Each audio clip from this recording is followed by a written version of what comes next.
जवन आदमी तोहके गलत समझ लेहलस उ तोहरे सही काम में भी खोट खोजी। काहे कि ओकर नजर दोषी ना, ओकर नजरिया दोषी बा। आदमी के नजर कमजोर हो जाला तो चश्मा लग जाला। हाँ, बाकी जब नजरिया बिगड़ जाए तो ओकर इलाज कैसे होई?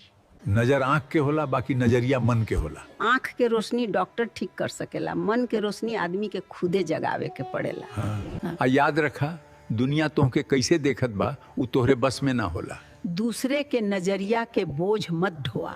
तो फिर आदमी का करे? बार बार सफाई देत फिरे।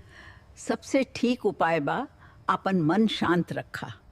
काहे कि सही आदमी के पहचान समय करेला, नजरिया तो लोग हर दिन बदलत रहेला। दुनिया के नजरिया कबो ना बदल पैबा। आखिर में आदमी के सबसे बड़ी लड़ाई बाहर ना भीतर से होला।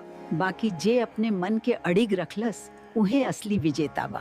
सच के रास्ता पर चले वाला के भीड़ कम मिलेला, बाकी चैन बहुत मिलेला। काहे कि समय बड़ा निष्पक्ष होखेला, समय पे सबके समझा देही। समय के फैसला सबसे अंतिम होला। यही से नेकी मत छोड़ा, स्वभाव मत बदला। काहे कि नजरिया लोगन के होला, बाकी चरित्र खाली तोहार होला।